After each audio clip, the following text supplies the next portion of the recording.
My name is Martin Sorenstein, and I'm a filmmaker. I grew up in Flatbush, Brooklyn, right by the old Emmett Field, actually, home of the Brooklyn Dodgers. You know, right before they moved to LA and, you know, just left Brooklyn in the dust. Where did I go to college, Michael? The School of Hard Knocks. I'm just kidding. My father was a cobbler, so, you know, most of the time we were helping out in the shop, didn't have a lot of time for, you know, scholarly pursuits. You know, I had to go to Brooklyn College. It was right around the corner from my house. I guess you could call that the School of Hard Knocks. It was the 60s. I come from a blue-collar family. This wasn't exactly the ideal career choice for them, you know. This was art. You know, this was something I wanted to pursue. It was my passion. My father died when I was 20. I guess 30 years of breathing in shoe glue and living with my mother finally got to him, you know. It changed our lives. We had to sell the business. I moved my mother out here to Long Island, and here we are. So I had to look for a job. My first job in production.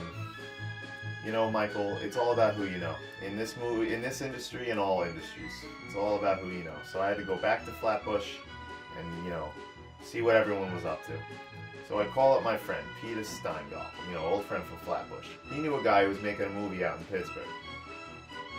And he said he put me in touch with him, you know, and his friend. And I'm like, who's your friend? And he's like, his friend is Russell Steiner. The Russell Steiner. Boom, I had my in. Russell's movie was Night of the Living Dead. You know, horror movies, back in the day, you had to be very crafty. So, you know, those production guys were creative, man. For all the blood and guts and everything, nowadays you just type it in on the computer and bit bam boom, you're done. Back in the day, you had to seriously create some of these things. So I remember one of the actors was a butcher, and he brought in animal entrails. I'm talking like pig intestines, my friend. Like this is gross stuff. The biggest thing to take away from this, Michael, is that we made it work. You know, fast forward a little later, I actually was on set of Little Shop of Horrors. What was it? 1986, 87, something like that. I made a pass, actually. You know, the young buck I was, made a pass at Ellen Green. And, you know, probably before your time. Fox, total Fox. You did not take that very well. You know, Michael, there's something I learned: always respect your talent.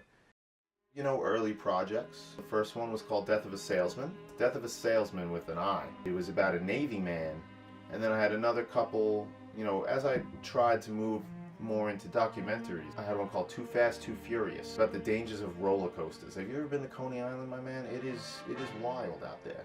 And these things are like freaking death traps. Horrifying. Truth is very important to me. And that's what drew me to documentaries at first, because it leaves a lasting impression on people. It makes people think.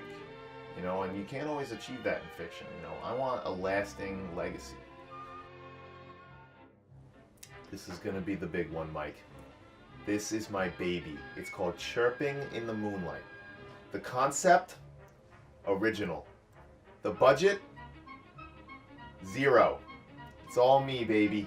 All me, 100% Martin. It's a look into the life of the lowly cricket.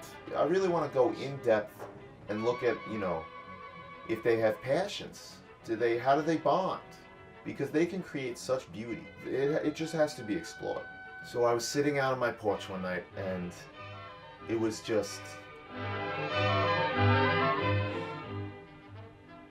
a symphony, Michael, of these beautiful creatures, just all of them in harmony. Something greater is going on here. These aren't just bugs, you know? So many people just think they're bugs. And something deeper has to be going on with them. So I really want to explore their relationships. Gerald, Francine, Michael. You know, they always say the talent's the hardest part, and let me tell you, I've never met talent as jumpy as these guys. Oh yeah, baby. You like that one? You gonna add that to the movie? Come on. Gerald, yeah, please. Don't add that one. Gerald.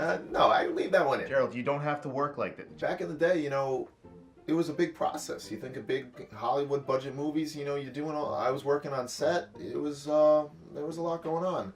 But nowadays, Mike, you know, all you independent kids just pick up an iPhone, pick up an iPad, and just go to town. And that's why in chirping in the moonlight. I'm doing it all on an iPad. There's no barriers to entry anymore. Like, this is it. You got one of these, you can make a movie. And I think that's the biggest change, honestly.